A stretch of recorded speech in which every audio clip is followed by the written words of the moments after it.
nuestra confesión. La Confesión Bautista de Fe de 1689. Confesión Bautista de Fe de 1689. Ok. Estamos en el capítulo número 21. Capítulo 21. Estamos mirando, hoy vamos a mirar de la libertad cristiana y de la libertad de conciencia. Eso ya terminábamos el capítulo número 20.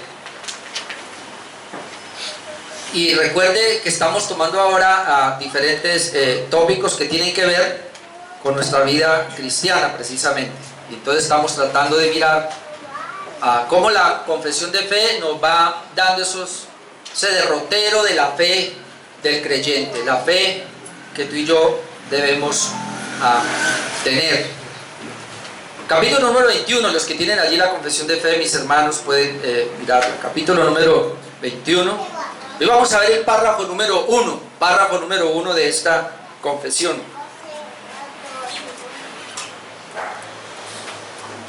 Voy a leer el párrafo número 1, hermanos, y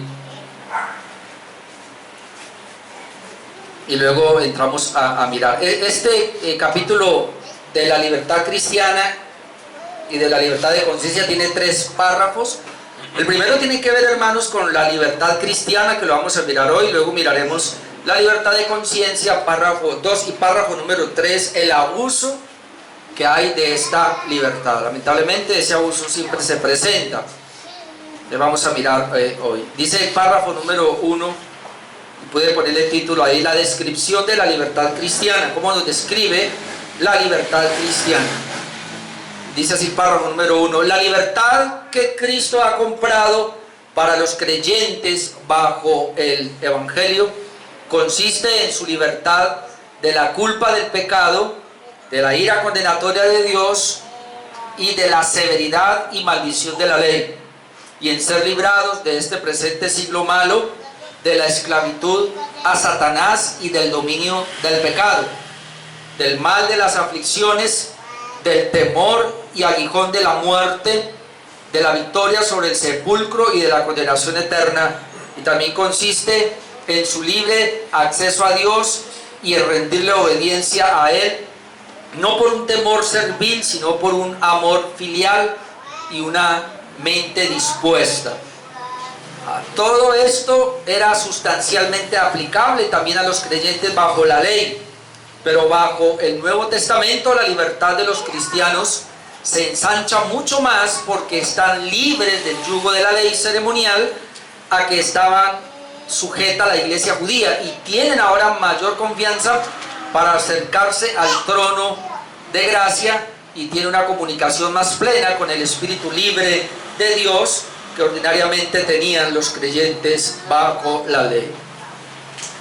Bien, es importante, hermanos, entonces que entremos a mirar esta parte de lo que es la libertad cristiana y la libertad de conciencia, ya que, y como lo vamos a ver en el párrafo número 3, dentro de 8 días, hay abuso cuando la gente no tiene una claridad de qué es lo que de qué hemos sido libres y qué implica esta libertad.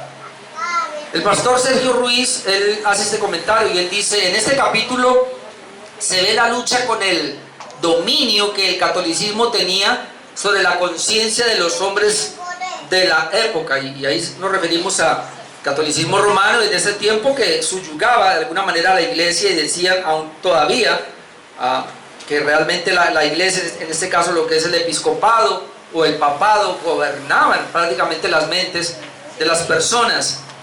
Pero entonces dice que también pretendían gobernar las conciencias sin que hubiera una verificación bíblica implícito ahí.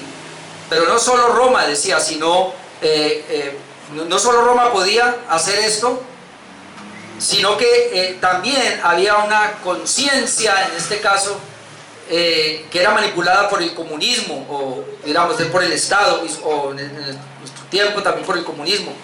Dice, pero cuando los hombres reciben libertad, tienden a los extremos. Aquí también se restringen las restricciones violentas y libertinas en nombre de la libertad, y se coloca la prudencia del cristiano en su medida. Así que lamentablemente siempre hemos visto esto, hermanos, como el hombre ha querido ejercer dominio o coartar la libertad de las comunidades. Eso lo hemos visto en muchos gobiernos, eso lo hemos visto también en muchos malinformes o maldirectrices que han dado muchas religiones, lamentablemente, subyugando a las personas. Cuando uno mira eso y uno ve la obra de Cristo y dice, pero ¿cómo?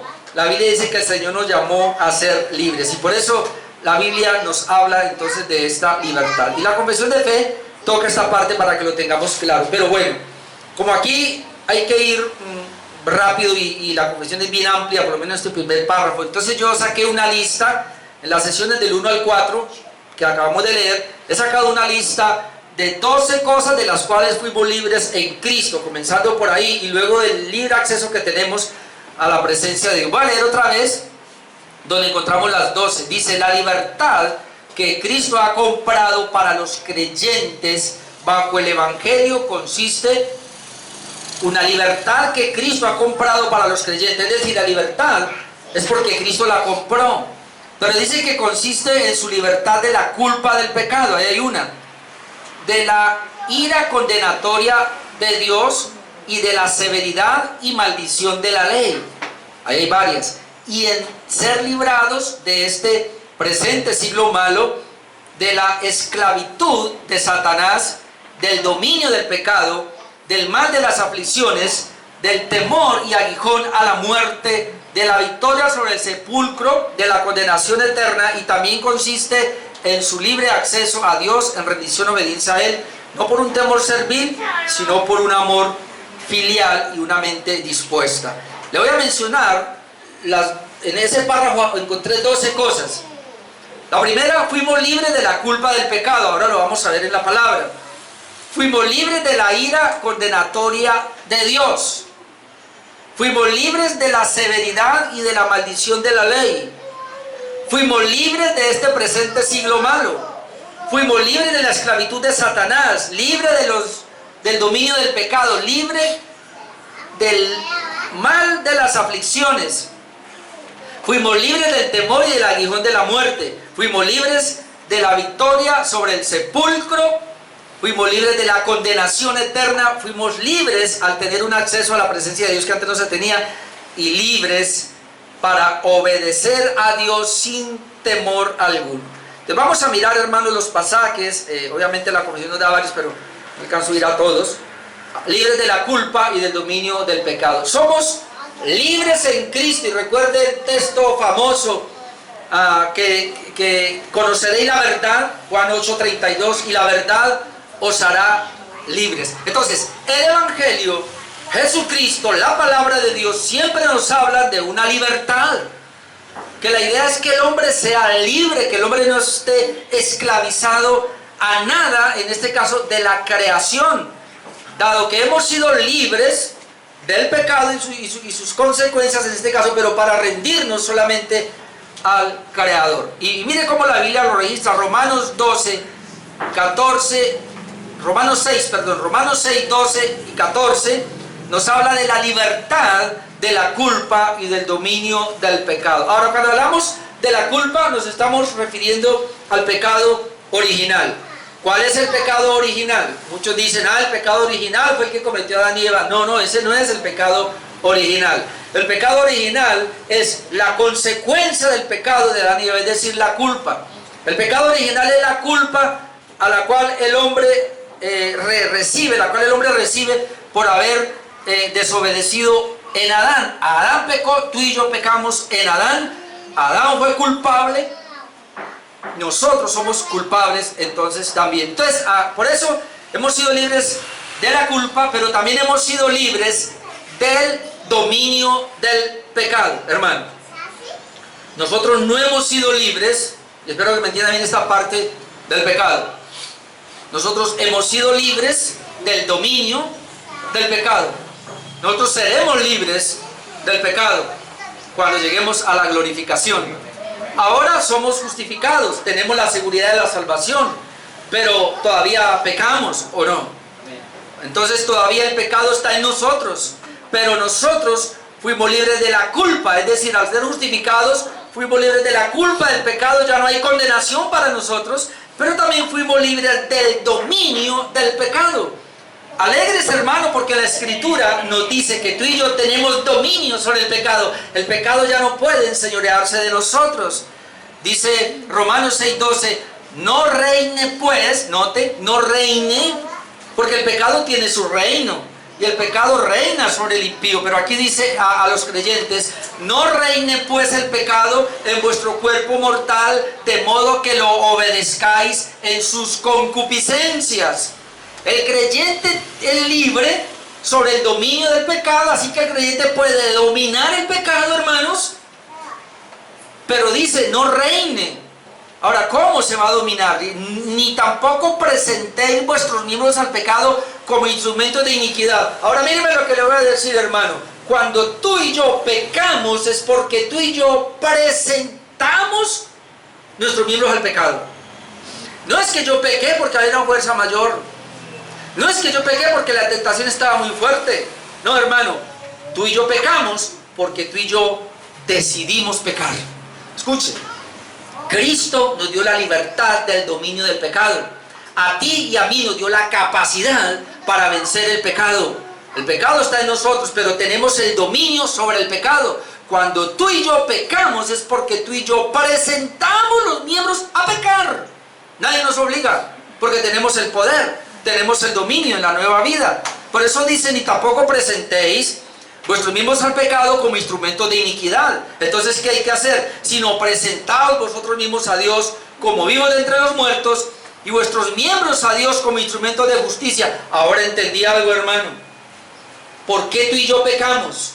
¿Por qué tú y yo presentamos los miembros? Cuando hablamos de los miembros de nuestro cuerpo, están sus pensamientos, lo que tú hablas, lo que tú haces con tus manos, todo esto, porque nosotros lo hemos presentado. ¿Pero por qué lo hemos presentado? Porque no lo hemos presentado. No lo hemos presentado a Dios. Ahí está la clave. ¿Cómo tú y yo podemos vencer entonces sobre el dominio del pecado, hermano? Y es la única manera. Porque el asunto aquí es que tú puedes levantarte y decir, no, yo no voy a pecar, yo no voy a presentar mis miembros al pecado. Pareciera bueno, pero tú no vas a poder. Pero en cambio, si hacemos lo otro, presentamos nuestros miembros a Dios como instrumento de justicia y queremos honrar a Dios y queremos adorarlo y queremos servirle y queremos vivir para su gloria, y entonces presentamos nuestros miembros a Dios, ya dejamos, no hay lugar para presentar nuestros miembros al pecado. De tal manera que cuando tú y yo presentamos nuestros miembros al pecado es porque los dejamos de presentar a Dios. Esa es la razón. Por eso dice, más bien presentemos nuestros miembros a Dios como instrumentos de justicia. Y luego el 14, porque el pecado no se enseñoreará de vosotros, pues no estáis bajo la ley, sino bajo la gracia. Y versículo 18, y libertados del pecado, vinisteis a ser siervos de la justicia. ¿De qué somos libres? De la culpa. ¿De qué somos libres? Del dominio del pecado. Esa es una área de la libertad cristiana. También somos libres, hermanos, de la condenación eterna, o como dice la convención, de una ira condenatoria. En Juan 3:36, mi hermano, es un versículo bien duro, pero dice, y eso lo dice Juan después de que ve la obra de Cristo: el que cree en el Hijo tiene vida eterna, pero el que rehúsa creer en el Hijo no verá la vida, sino que la ira de Dios está sobre él. Del creyente fue libre de la ira de Dios. Hermano, cuando tú no eras creyente, el mundo, familiares que tú tienes que no son cristianos, no son regenerados, la ira de Dios está sobre ellos. ¿Pero de qué fuimos libres nosotros? De la condenación eterna, de la ira de Dios. Como lo hemos aprendido, la ira de Dios no va a caer sobre ti y no va a caer sobre mí, porque ya cayó sobre Jesucristo. Amén. Cuando Cristo moría, estaba recibiendo la ira de Dios. Y otra vez, para los que no conocen de pronto y vienen de un contexto católico, porque el contexto católico, los católicos dicen que Cristo, cuando estaba muriendo, que estaba sufriendo, porque el diablo era el que lo estaba castigando y porque él tenía que pagarle al diablo el pecado. No, hermano, no. Eso es un concepto errado. Cuando Cristo estaba muriendo, estaba muriendo bajo la ira de Dios. Quien estaba castigando al Hijo era el Padre. El Padre era el que estaba en la cruz castigando al Hijo. La ira del Padre estaba viniendo sobre el Hijo. Ahora escuche, esa ira del Padre que cayó sobre el Hijo iba a caer sobre ti, iba a caer sobre mí. Esa es la liberación. Por eso tú y yo ya no vamos a recibir la ira de Dios en el infierno. ¿Por qué? Porque la ira de Dios cayó sobre su Hijo, sobre Jesucristo. Y por eso somos libres de esa ira. Por eso la Biblia registra aquí: el que cree en el Hijo ya tiene vida eterna. Pero el que rehúsa creer, no era la vida, sino que la ira de Dios está sobre él. Fuimos libres también de la severidad y de la maldición de la ley. Me gusta explicar esta parte. Versículo Gálatas 3:13, porque hoy día muchas personas malentendiendo dicen somos libres de la ley, entonces ya no estamos obligados a guardar ni siquiera los 10 mandamientos. He escuchado a muchos hablar así, pero en Gálatas 3:13 dice: Cristo nos redimió de la ley. ¿Sí? No, Cristo no nos liberó de la ley. Cristo nos liberó de la maldición de la ley. Entonces fuimos libres de la maldición de la ley. La ley que decía, si quieres saber la maldición de la ley, siempre me gusta que vayan a Deuteronomio 28. Porque Deuteronomio 28 le va a mostrar que usted no va a ser cabeza. Si obedece al Señor, va a ser cabeza. Si obedece al Señor, va a estar por arriba. Si obedece al Señor, el cielo se le abrirá. Si obedece al Señor. Pero ¿cuál es el punto? Que nadie obedece al Señor. Entonces realmente lo que se cumple para la humanidad es Deuteronomio 28:15 hasta el 68. La maldición de la ley está sobre él. Entonces, cuando Cristo muere en la cruz, y como Él obedece, Él paga la deuda de nuestros pecados, entonces ahora somos libres de la severidad y de la maldición de la ley. Cristo nos redimió, o nos rescató en este caso, de la maldición de la ley. ¿Cómo fue hecho? Hecho por nosotros maldición. ¿Se da cuenta? Tú fuiste libre de la maldición porque Cristo fue hecho maldición. Ahora, ¿dónde fue hecho maldición? En la cruz. Cuando la ira de Dios, hermano, estaba cayendo sobre Cristo, allí Cristo estaba siendo maldito. Porque la paga del pecado es muerte. Y porque cada desobediencia, cada mandamiento hay una maldición. Y hermano, Cristo en la cruz estaba representándonos a nosotros. El castigo que tenía que ser para ti en el infierno eterno cayó sobre Cristo en la cruz. Por eso Él nos ha librado de la maldición de la ley. Dice, cuando fue por nosotros maldito, porque escrito está: maldito todo aquel que es colgado en un madero. Cristo también nos libró del presente siglo malo, es decir, del dominio de Satanás, del dominio del mundo y del dominio de la carne. Ahí la confesión de fe nos habla de esas tres clases de dominio. Hermano, nosotros no éramos libres. Nosotros éramos esclavos por el príncipe de la potestad del aire. Nosotros éramos esclavos por la corriente de este mundo. Nosotros éramos esclavos de nuestras propias concupiscencias, de nuestra propia carnalidad. Clarito en Efesios 2, 1 al 3. Vaya por favor allí para que lo vean. Efesios capítulo 2, versículo 1. Efesios capítulo 2, versículo 1 dice: y Él, está hablando de Cristo, os dio vida a vosotros. ¿Cuándo nos dio vida? Cuando estabais muertos en vuestros delitos y pecados. ¿Cómo estábamos? Muertos porque éramos pecadores. Pero mire, en esa posición de muertos y esta radiografía que presenta aquí, Pablo está diciendo: así eran ustedes. Pero a la vez Pablo está diciendo: así es el mundo sin Dios. Así es el mundo sin Cristo. El mundo sin Cristo está bajo el dominio del diablo, bajo el dominio del sistema mundano y bajo el dominio de su propia carne pecadora, de corrupción. Versículo 2. En los cuales anduvisteis en otro tiempo, siguiendo la corriente de este mundo. Ahora, ¿cuál es la corriente de este mundo? Hermano, y lo voy a decir sin ningún temor, pero todo lo que usted conoce como inclusión es un pensamiento mundano, es una corriente del mundo que se mete en todas las personas y aún en la misma iglesia. Todo este movimiento que usted ve, hermano, de que uno ya no puede hablar, es lo mismo de la inclusión, ¿verdad? Pero a aceptar por lo menos todo lo que es el movimiento LGTBI, que tenemos que aceptarlo, que ya todo mundo tiene que aceptarlo. y aún a las iglesias hay que recibirlos, porque son movimientos que se están levantando, que si uno se ve en contra de esos movimientos, hasta peligra que vaya a la cárcel. De hecho, yo corro el riesgo ahora de hablar así, de que venga alguien y me demande y me lleve a la cárcel por Estamos en contra de eso, hermanos, pero son corrientes que muchos pastores y muchas iglesias, como es un sistema del mundo que está aceptando todas estas corrientes, y están haciendo, y esto viene hasta desde el gobierno, y tiene que ser así. Entonces las iglesias, para poder subsistir y para poder mantenerse, tienen que aceptarlo también. Nosotros, por lo menos en el caso mío, me paro a decir que no, y estar en contra siempre de eso. Yo voy a respetar y a defender lo que dice la palabra de Dios. Ahora, si esto me cuesta ir a la cárcel, alguna vez, pues estoy dispuesto. Le digo, Señor, si toca, toca. Pero hermano, no podemos nosotros aceptar esas corrientes que vienen ahí. Esta gente dice que andaba en esa corriente de este mundo, y ahora, note, y esa corriente del mundo es conforme al príncipe de la potestad del aire. Aquí está hablando del diablo. Es el diablo el que tiene a ese mundo y le mete todas esas ideas.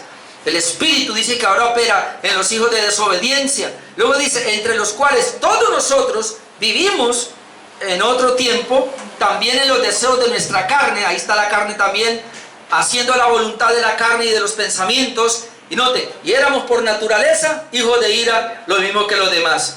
Entonces, se han convertido para nosotros, y eso todos los teólogos lo han dicho, los tres enemigos del cristiano.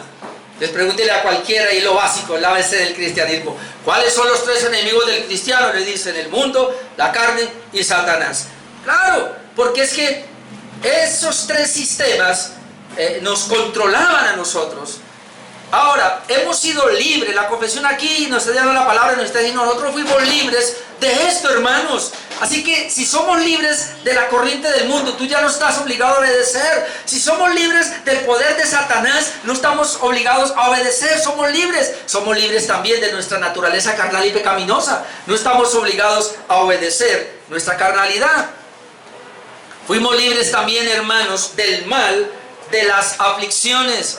Es decir, todos vamos a tener aflicciones, y siempre que yo veo un problema, yo siempre pienso en lo siguiente, y le digo a la gente: es que el problema viene, número uno, porque estamos en un mundo caído.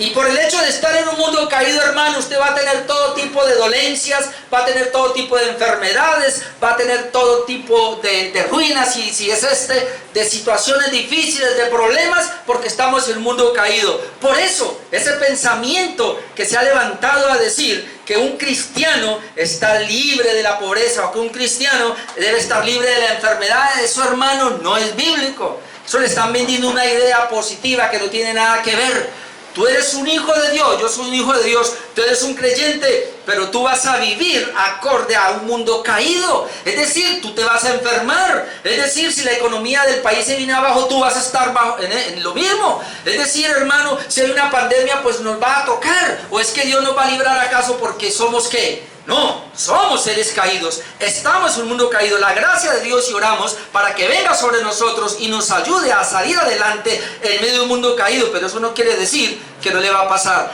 Aquellos hombres que hablan una y otra vez diciendo que la fe nos vamos a sostener, que por la fe vamos a ser diferentes, hermanos. Yo no he visto el primero que se haya levantado que no haya experimentado la muerte. Si es que por medio de la fe, como algunos dicen, podemos detener la maldición, como ellos dicen, podemos detener en este caso las consecuencias de la maldición o la enfermedad o la muerte, entonces ¿por qué se mueren? ¿Por qué se enferman? Pregúntele a estos charlatanes de la televisión que usted conoce, que hablan tanto de esto, a ver si ellos no se han enfermado. Ya hasta muertos los hemos visto, y se van a morir todos, como tú y yo también. En algún momento, si el Señor no viene, porque estamos en un mundo caído. Pero entonces, ¿de qué somos libres? Somos libres del mal, de las aflicciones. Romanos 8:28 nos dice: sabemos que los que aman a Dios, todas las cosas les ayudan a bien. Estos son los que conforme a su propósito son llamados. Es decir, hermanos, somos libres. En este caso la confesión lo registra. Esta cosa está molestando. La convención lo registra. Somos libres del mal, de las aflicciones. Porque la enfermedad, escúcheme esto, el problema la dificultad, la pobreza o lo que le llegue a usted como creyente, usted es libre de que estas situaciones lo lleven a un estado malo, sino que más bien estas situaciones nos llevan a estar bien delante de Dios para cumplir el propósito de Dios. Esa es la idea.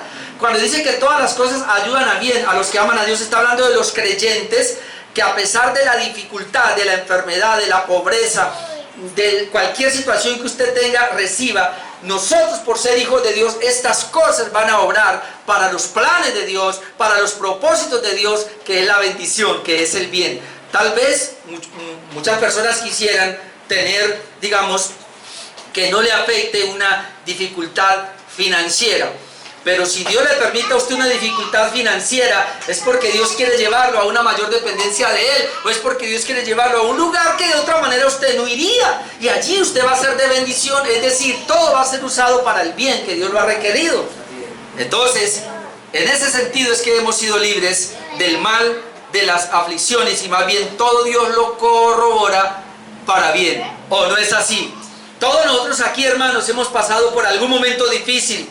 Y déjeme decirle que ese momento difícil nos ha hecho ver primero la desconfianza que tenemos en Dios, nos ha hecho ver la desobediencia que tenemos en Dios, nos ha hecho ver la falta de sabiduría para tomar esas dificultades. Y cuando hemos pasado eso, hemos aprendido, hermano, yo no sé, pero de cada conflicto, de cada crisis, de cada problema, de cada situación, usted aprende algo que a la postre le va a servir.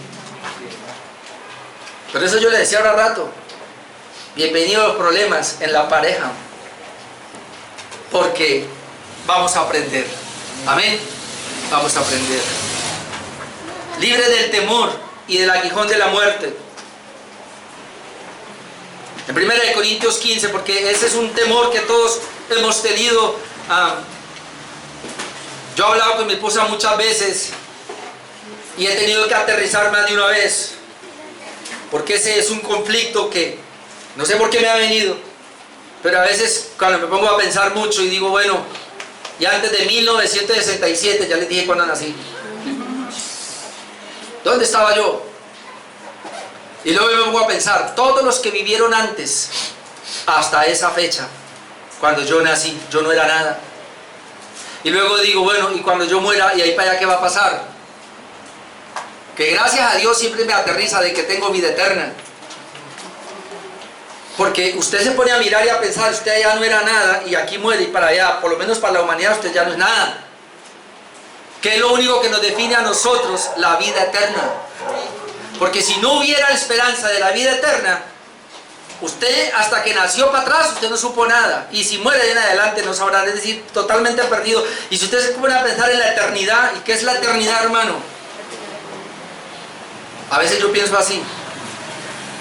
Y dice la confesión y me ayuda, y vamos a 1 Corintios 15, 53, donde el Señor nos ha librado del temor a la muerte o del aguijón de la muerte. Porque todos aquí de alguna manera hemos temido a la muerte, ¿o no?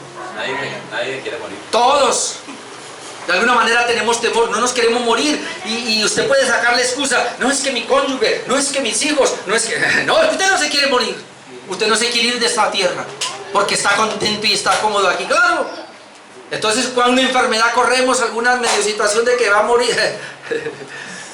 Bueno, lo que el Señor nos dice, necio, porque si esta noche vienen a pedir tu alma, ¿qué será todo lo que tienes y lo que estás esperando? Pero entonces hemos sido libres de ese temor. 1 Corintios 15, 53 nos dice, porque es necesario que esto corruptible se vista de incorrupción y esto mortal se vista de inmortalidad. Y cuando esto corruptible se haya vestido de incorrupción y esto mortal se haya vestido de inmortalidad, entonces se cumplirá la palabra que está escrita, sorbida es la muerte en victoria. Y viene la pregunta, ¿dónde está, oh muerte, tu aguijón? No, no hay aguijón para la muerte. ¿Dónde, oh sepulcro, tu victoria, hermano? Ese sepulcro no va a quedar en victoria, es decir, no te va a tener a ti allá toda la vida, ya que el aguijón de la muerte es el pecado y el poder del pecado la ley. Mas gracias sean dadas a Dios que nos ha dado la victoria por medio de nuestro Señor Jesucristo. Por medio de Cristo, y de que Cristo fue el que abrió el primero en la resurrección, tú y yo lo seguimos a Él. Tú y yo vamos a morir pero tú y yo vamos a resucitar, porque así como Cristo resucitó, resucitaremos nosotros juntamente con Él. Amén. Hemos sido libres entonces del temor a la muerte, así que no hay que tener temor a la muerte, sino más bien podemos ver la muerte como un paso, hermano, a la eternidad. Amén, gloria a Dios. Hemos sido libres, en este caso, hermanos, al acceso a la presencia de Dios. Y esta parte me gusta mucho. Hebreos 10, 19 al 20, mire cómo lo registra. Así que, hermanos, teniendo libertad para entrar en el lugar santísimo, teniendo libertad para entrar.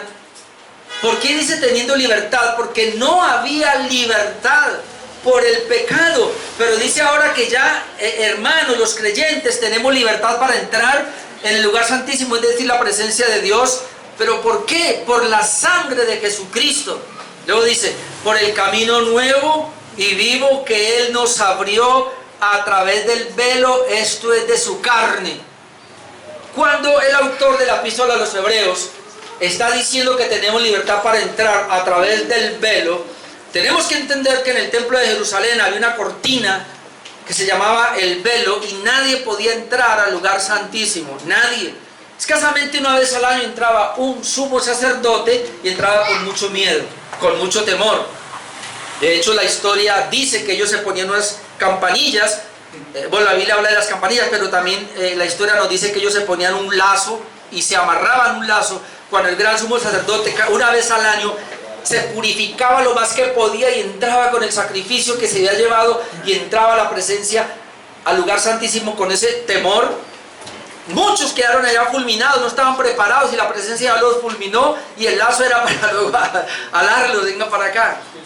Pero cuando ellos estaban y escuchaban las campanillas, todavía está vivo. Hermano, estamos hablando de la presencia de Dios.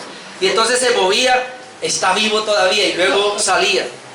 Había ese temor y entraba el gran sumo sacerdote una vez al año. Ahora, note la connotación que dice ahora. Porque dice, teniendo libertad para entrar en el lugar santísimo. ¿Cómo pude yo entrar? ¿Cómo un hombre como usted, una mujer como usted, como nosotros podemos entrar siendo pecadores a ese lugar? Si entraba solo el gran sumo sacerdote que Dios lo enviaba y lo purificaba para poder entrar, pero ahora tenemos libertad para entrar por la sangre de Jesucristo. Luego dice, por el camino nuevo y vivo que Él nos abrió a través del velo, esto es de su carne. Él habla aquí del velo y de la carne, ¿por qué? Porque el velo impedía ver la presencia de Dios. Cuando Jesús moría en la cruz, tembló y dice que el velo del templo se rasgó en dos, de arriba abajo. Por primera vez la gente pudo ver el lugar santísimo sin temor, sin morir. Cuando ese velo se rasga, y Hebreos dice aquí, el velo de su carne, el velo que se rasgó fue el cuerpo de Cristo. Cuando el cuerpo de Cristo se está rasgando, es decir, en la cruz, Él está muriendo, inmediatamente el velo del templo se está rasgando en dos, de arriba abajo, porque, dice Hebreos acá, porque se estaba abriendo la entrada a la misma presencia de Dios. No la entrada al lugar santísimo, sino ahora la entrada a la misma presencia del Padre, donde Jesucristo es el único acceso a la presencia de Dios. Amén. Tenemos libertad para entrar a la presencia de Dios, hermano. Otra vez, cuando tú llegas a la presencia de Dios, cuando tú vas a orar, tú no vas a decir, es que yo hice esto, o hice lo otro, o lo peor, porque a veces nos pasa, es que yo no hice esto, o yo hice lo contrario, es decir, pequé. Hermano, cuando tú vas a entrar a la presencia de Dios, ojo, tú no puedes entrar y decir, yo vengo, Señor, hoy porque ayuné, porque oré, porque fui al culto, porque di, porque me santifiqué. Eso no sirve. Tampoco puede venir con temor, Señor, yo vengo hoy a la presencia de Dios, pero tengo temor porque pequé, porque no obedecí, porque esto y lo otro. No, hermano, dice que tenemos libertad para entrar por la sangre de Jesucristo. Si tú tienes la fe y tienes la sangre de Cristo, esto es lo que se requiere para entrar a la presencia del Señor. No tu obra, no sirve para nada, es la obra de Jesucristo. Ojalá le ayude esto. Ahora, si usted ha pecado, hermano, como todos hemos pecado, obviamente, y vamos a orar, yo lo primero que hago es, Señor, yo vengo en el nombre de Jesús Porque si miras mi vida, mira, hoy hice esto, Señor, por favor. Y yo ni siquiera pienso, y antes sí, pero ahora no. Señor, es que yo ayer me jalé un tremendo mensaje. No, hermano, eso ya no. O sea, no hay obra que yo pueda presentar delante del Señor. Alguien puede decir, uy, Dios mío, esta semana bendíceme. Así hacen en muchas iglesias. Bendíceme esta semana porque di un diezmo como no había dado. No, eso no sirve de nada, mi hermano. Lo único que sirve es la sangre de Jesús, por el camino nuevo y vivo que Él nos abrió. Fuimos libres de todo aquello que impedía entrar. Entramos por la presencia del Señor. Fuimos libres para obedecer sin temor o miedo. Esto me gusta. Me gusta por esto. Dice la confesión, y también consiste en su libre acceso a Dios. Note, y en rendirle obediencia a Él, no por un temor servil, sino por un amor filial y una mente dispuesta. Ahora, ¿por qué obedeces al Señor? ¿Por un temor de siervo? O como dice acá, por amor filial, por una mente agradecida y dispuesta. ¿Por qué vienes al culto? La gran pregunta, ¿qué hizo que viniera al culto hoy? Yo sé que Dios lo trajo, obviamente, pero su situación al venir aquí, su condición, ¿cuál fue? Yo voy, Señor, al culto para que esta semana me bendigas. Yo sé que Dios lo va a bendecir, pero si ese es su pensamiento, está errado.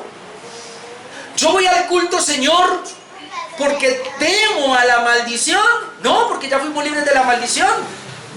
¿Por qué va al culto? Porque lo amo a Él. Amén. Porque quiero encontrarme con el objeto de mi amor, que es Él. Y quiero encontrarme con mis hermanos, que igual que yo fuimos redimidos por Él.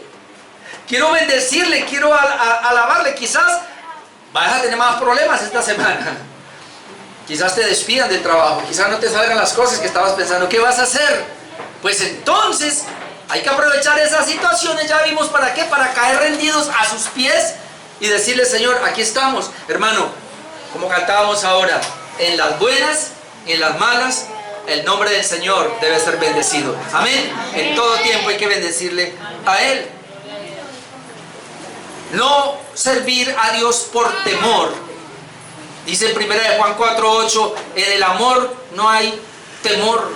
En el amor no hay temor, sino que el perfecto amor echa fuera el temor, porque el temor lleva en sí castigo, de donde el que teme no ha sido perfeccionado en el amor.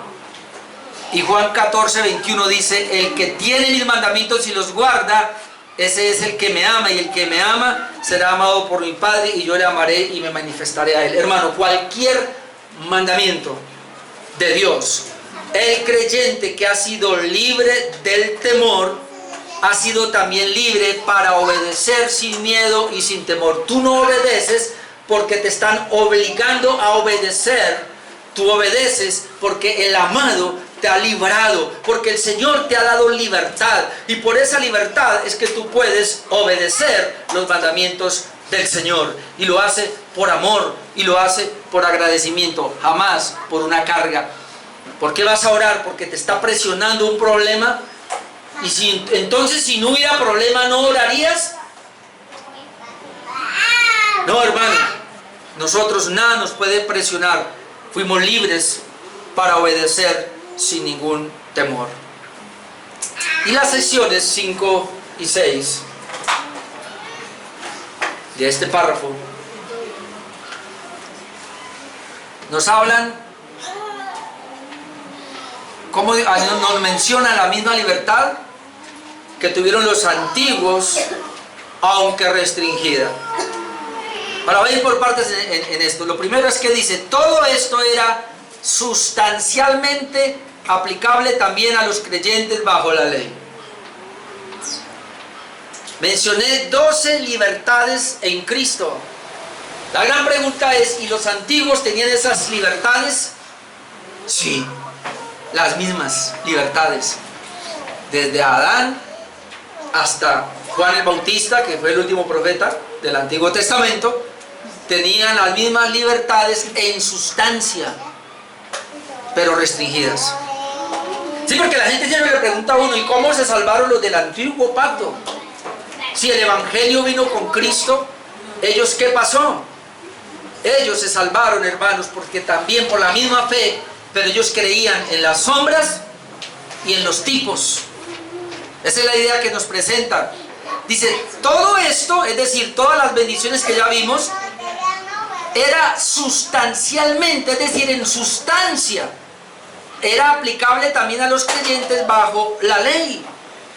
Esa sustancia la podemos ver como en sombras o en tipos. Colosenses 2:16 al 17 nos dice lo siguiente: por tanto nadie os juzgue en comida o en bebida, o en cuanto a días de fiesta, luna nueva o días de reposo. Note, todo lo cual es sombra de lo que ha de venir, pero el cuerpo es de Cristo. Entonces, los días festivos, las comidas, los sacrificios, todo lo que ellos hacían en el antiguo pacto eran tipos y eran sombras del verdadero sacrificio de nuestro Señor Jesucristo. Cuando ellos tenían la fe en lo que hacían, entonces ellos también recibían estas bendiciones. En Gálatas 3, 8 al 9 lo podemos ver también. Gálatas 3, 8 al 9 nos dice: y la Escritura, note, previendo que Dios había de justificar por la fe a los gentiles, dio de antemano la buena nueva a Abraham. Sería bueno que, si quiere, póngale ahí el Evangelio. Dios dio de antemano el Evangelio a Abraham, es decir, hubo una nueva noticia para Abraham, hubo una nueva fe para Abraham, diciéndole: en ti serán benditas todas las naciones, de modo que los de la fe son bendecidos con el creyente Abraham. ¿Cómo eran bendecidos los antiguos? Por medio de la fe. Los que tenían la fe, como la tuvo Abraham, eran bendecidos. Y está hablando de todas las bendiciones, de todas las libertades con las cuales Cristo nos dio a nosotros.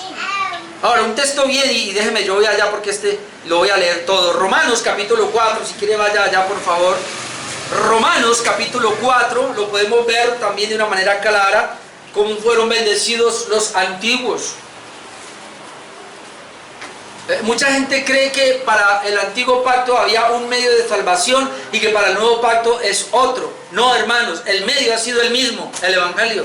El medio de salvación ha sido siempre el mismo, Jesucristo. Solo que en el antiguo pacto estaba un poco nublado, oscurecido, se manifestaba en sombras, se manifestaba en tipos, pero ya en el nuevo pacto está lo que conocemos como la realidad o el antitipo, que sería lo contrario al tipo. El tipo aquí es la sombra, y acá el antitipo es el cumplimiento, la realidad.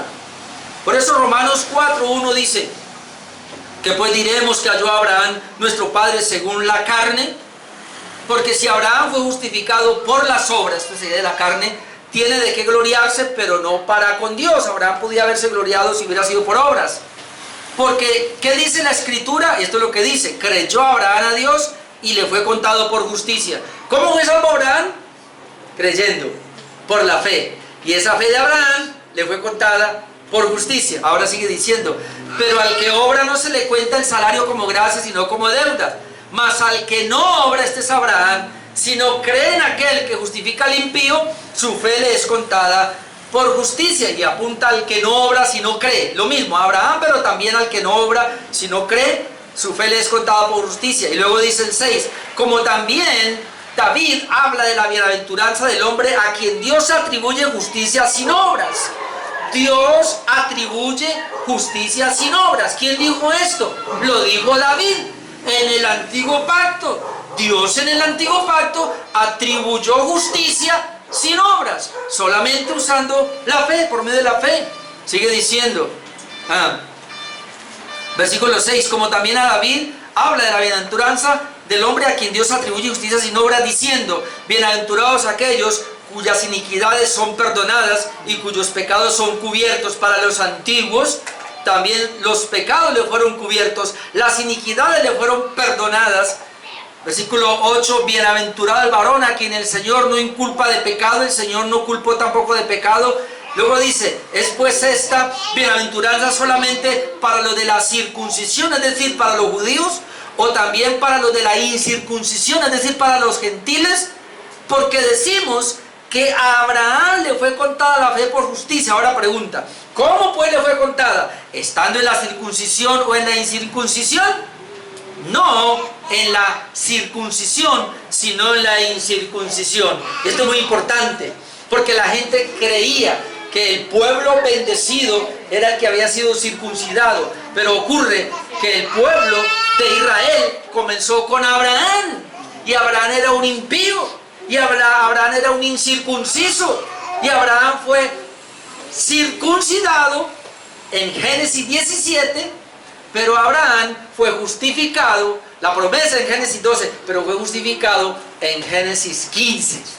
Entonces por eso pregunta, ¿cuándo recibió la fe? ¿Cuando él era un incircunciso, un impío? ¿O cuando él ya era un circuncidado que ya tenía el sello del pacto? Dice, no, él fue salvo o fue justificado cuando era un impío, cuando era un incircunciso. Y es lo que está diciendo acá. Sigamos leyendo. Versículo 11. Y recibió la circuncisión como señal, como sello de la justicia de la fe que tuvo estando aún incircunciso. Y este es el punto, para que fuese padre de todos los creyentes no circuncidados, a fin de que también a ellos, note, la fe les sea contada por justicia. ¿Cómo fueron salvos en el antiguo pacto? La fe les fue contada por justicia. No hay obra. Porque mucha gente cree, no, fueron salvos al guardar los 10 mandamientos. Pero ¿cómo si no los pudieron guardar? Porque no hay una persona justa, no hay quien guarde la ley, no hay ni siquiera uno. Todos hemos quebrantado la ley de Dios. Y si fuese por obras, nadie sería salvo. La salvación es por la gracia de Dios, por la fe en la obra de Cristo. Como dicen los reformadores, nosotros somos salvos por obras, pero por las obras de Jesús. Claro que las obras nos salvan a nosotros, pero las obras de Jesús, no las nuestras. Tus obras y las mías no sirven para nada, son inservibles, pero las obras de Cristo son las que nos salvan a nosotros. Y esa es la fe, confiar en la obra de Cristo. Y luego dice, no solamente eso, versículo 12, y fue padre de la circuncisión para los que no solamente son de la circuncisión, sino que también siguen las pisadas de la fe que tuvo nuestro padre Abraham antes de ser circuncidado. ¿Cómo fueron salvos los antiguos? Siguiendo la fe de nuestro padre Abraham. Abraham fue justificado sin las obras de la ley, por la fe. De la misma manera los antiguos fueron justificados sin las obras de la ley, por la fe. Y por esa razón es que la confesión nos dice que a ellos entonces se les dieron todas las bendiciones que Cristo nos dio a nosotros, hermanos. Porque al cielo nadie va a llegar, hermanos, sin la bendición de Jesucristo. Cristo en la cruz murió y este es el punto. Por eso Cristo parte de la historia. Cristo en la cruz murió, y cuando Él muere, en ese momento que Él muere, todos los que atrás habían creído en la venida de Él son salvos. Y de ahí en adelante, todos los que puedan creer en que Él vino, son salvos. ¿Ve? ¿Cómo se salvaron los antiguos? Ellos miraron al futuro, lo saludaron, lo vieron de lejos, dice Hebreos, y creyeron en el que vendría. ¿Cómo fueron salvos desde Adán? Mirando al futuro, al Mesías que vendría. ¿Cómo somos salvos nosotros? Mirando atrás a 2000 años cuando el Mesías vino. Y Él es el Salvador entonces de todos los creyentes.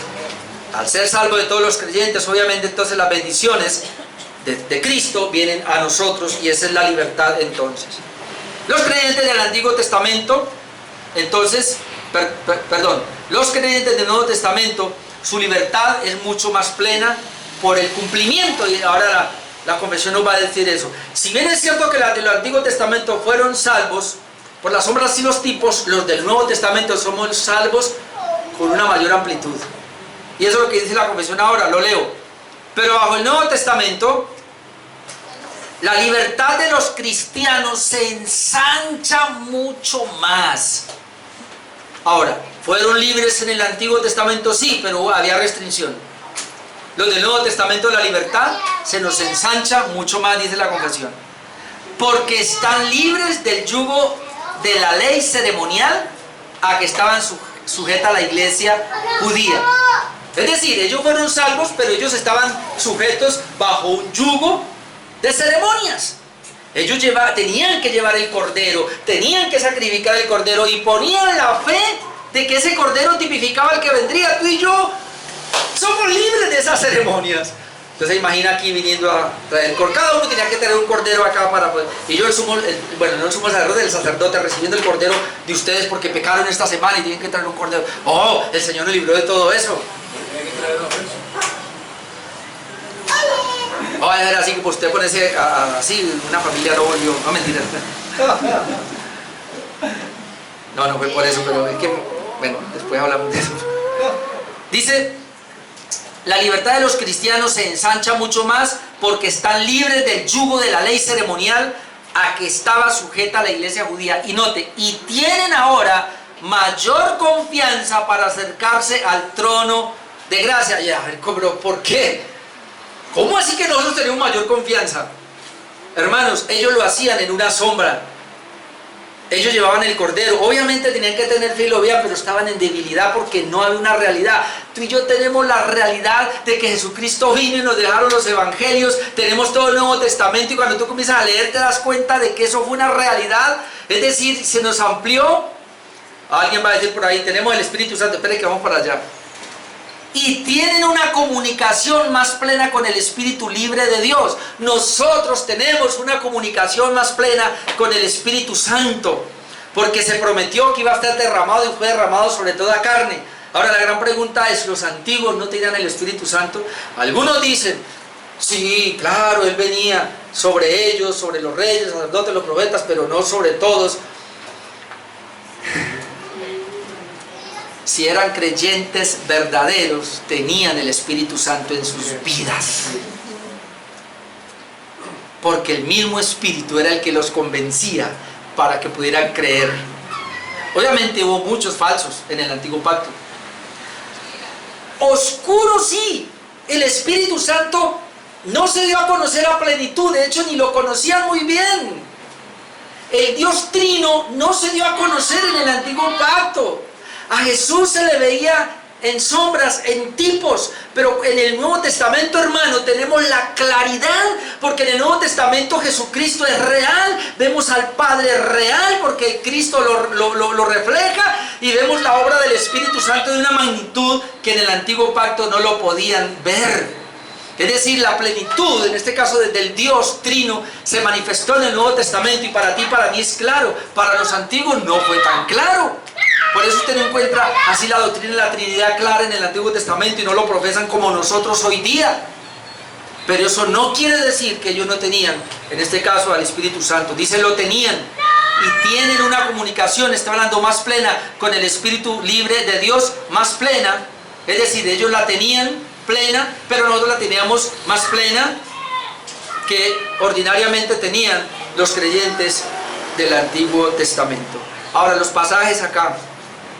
Juan 1:17 vemos, pues la ley por medio de Moisés fue dada, pero la gracia y la verdad vinieron por medio de Jesucristo. ¿Vio? Pues la ley por medio de Moisés fue dada, eso está claro, se tenía claro, pero luego dice, pero la gracia y la verdad vinieron por medio de Jesucristo. Ahora, la pregunta es, la ley fue dada por medio de Moisés, a ellos y a nosotros. Ahora la otra pregunta, la gracia y la verdad vinieron por medio de Jesucristo. Ah, bueno, entonces nosotros tenemos la gracia y la verdad, y ellos no. Ojo, y quiero aclarar acá, pues la ley fue dada por medio de Moisés, fue dada al pueblo de Israel. Para nosotros, ellos estaban bajo la ley, nosotros también tenemos ley.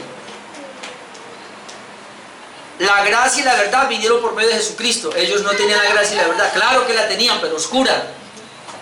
Nosotros la tenemos a plenitud. Ellos la tenían, pero oscura. Nunca ha habido en la historia del pueblo de Dios un pueblo sin la ley de Dios. Siempre ha tenido la ley de Dios. Eso lo hemos dicho hasta la saciedad. Desde el mismo Adán siempre ha tenido la ley moral de Dios. Así que nosotros somos creyentes y estamos bajo la ley de Dios, la ley moral. Recuerden que hemos hablado de la triple división de la ley, estamos bajo la ley moral. Nunca ha habido un pueblo, el pueblo de Dios, sin verdad y sin gracia. Siempre ha habido. Solo que para ellos estaba un poco oscuro. nosotros tenemos la plenitud, el nuevo pacto tenemos la plenitud. Ahora, ¿cómo podemos ver eso? Lo voy a llevar por lo menos un pasaje, Hebreos 7, 18, leámoslo hasta el 22, Hebreos 7, 18. Mire, queda pues abrogado el mandamiento anterior a causa de su debilidad e ineficacia, pues nada perfeccionó la ley, y de la introducción de una mejor esperanza. Ahora yo pregunto, ¿tenían esperanza ellos? Sí, pero nosotros tenemos una mejor esperanza, por lo cual nos acercamos a Dios. Y esto no fue hecho sin juramento, porque los otros ciertamente sin juramento fueron hechos sacerdotes, pero este con el juramento del que dijo, juró el Señor y no se arrepentirá, tú eres sacerdote para siempre, según el orden de Melquisedec. Es decir, este orden es mejor, el de Moisés, el orden de Aarón era bueno, pero el de Melquisedec es mejor. Por eso dice el 22, por tanto Jesús es hecho fiador de un mejor pacto. Ahora pregunto, ¿el pacto acaso antiguo no era bueno? Claro que era bueno, pero este es mejor. El pacto anterior era bueno, claro, pero este es mejor. Por eso dice, fue hecho fiador de un mejor pacto. Ahora, versículo Hebreos 8:6. Hebreos 8:6 dice, pero ahora tanto mejor ministerio es el suyo. ¿Era bueno el ministerio del antiguo pacto? Sí, pero el del nuevo es mejor. Y luego dice acá, a cuanto es mediador de un mejor pacto. Otra vez, allá era bueno, aquí es mejor, establecido sobre mejores promesas. Allá eran buenas las promesas, acá son mejores. Lo que está diciendo la confesión basándose en estos pasajes es que nosotros tenemos una apertura total, mi amado hermano, en el nuevo pacto, porque el nuevo pacto es el cumplimiento. En el Nuevo Testamento tenemos el cumplimiento. Allá era profecía, allá era tipo, allá era sombra, se mencionaba, y ellos por la fe en esa sombra, en ese tipo, ellos fueron salvos. Pero una vez se cumple, una vez viene Cristo y cumple todo el Antiguo Testamento, para nosotros se nos hace tan claro, estamos tan claros, hermanos, que es mucho mejor, podemos verlo mejor. Y hablando del Espíritu Santo, en Juan 7, 37 al 39, para ir terminando, Juan 7, 37 leemos, dice, y aquí es Jesús el que, en el último, dice, en el último y gran día de la fiesta, creo que eran 7 días de fiesta, no recuerdo, 3 o 7 días, pero aquí dice que en el último y gran día de la fiesta, creo que era la de los tabernáculos, dice que Jesús se puso en pie y alzó la voz diciendo, si alguno tiene sed, venga a mí y beba. Ahora, ¿cómo después de una fiesta, hermanos, iban a tener sed? Porque ellos celebraban los ritos, las fiestas religiosas, los días, pero quedaban todavía con un sinsabor, no eran satisfechos. Por eso Jesús se para y les dice, bueno, si alguno tiene sed, venga a mí y beba. Y luego mire lo que dice, el que cree en mí, es decir, ese cumplimiento de esa fiesta es Cristo, el que cree en mí, como dice la Escritura, de su interior correrán ríos de agua viva. Allá no corrían los ríos de agua viva. Allá veían el agua, pero no veían los ríos fluir. En el Antiguo Testamento veían el agua y bebían y les satisfacía, no totalmente. Pero acá dice que cree en mí, dice Jesús, de su interior iban a correr esos ríos de agua viva. Ahora, ¿cuál es la aplicación que Jesús le da? Esto dijo del Espíritu que habían de recibir los que creyesen en Él, pues aún no había venido sobre ellos el Espíritu Santo, porque Jesús no había sido aún glorificado. Cuando Jesús fue glorificado, entonces, en el día de Pentecostés, el Espíritu Santo fue derramado sobre toda carne, y de ahí en adelante, hermano, todo creyente, el Espíritu de Dios viene sobre él de una manera tan amplia como no lo fue en el Antiguo Testamento. Los ríos de agua viva, tú los puedes tener, yo los puedo tener como consecuencia de esa bendición de que Jesús en la cruz murió precisamente para darme a mí esa libertad de poder tener, en este caso, una libertad en el Espíritu Santo. Ahora, ¿para qué es esa libertad en el Espíritu Santo, hermano? Para que tú no te obligues ahora a orar. Es decir, tenemos acceso a la presencia de Dios porque el Espíritu Santo está en nosotros y tenemos esa libertad para hacer, para servir. Ya no lo hacemos, hermano, como, ay, un rito allí, sino que el Espíritu nos da esa libertad para servir. Somos libres para servir, somos libres para obedecer, somos libres para adorar. Eso es lo que está diciendo. Nos dotó del Espíritu Santo y esos ríos de agua viva salen dentro de nosotros. Nadie nos tiene que obligar. El pastor no tiene por qué estarlos llamando para que vengan a la iglesia. ¡Caramba! ¿Ah? Nadie los tiene que estar regañando ni empujando para que obedezcan. No, el Espíritu Santo que está dentro de nosotros, Él como río de agua viva, sale y nos lleva a obedecer a Dios sin tanto problema. Amén. ¿Por qué? Porque tenemos la libertad que Cristo nos ha dado. Son las bendiciones que el Señor nos dio desde esa cruz. Entonces, el capítulo 21 de la libertad cristiana, que fue el párrafo 1 que hablamos hoy, describimos un poquito esa libertad cristiana que tenemos en Cristo. Luego entre 8 días hablaremos de la libertad de conciencia y luego el abuso, lamentablemente, de esa libertad cristiana y de esa conciencia. Vamos a orar.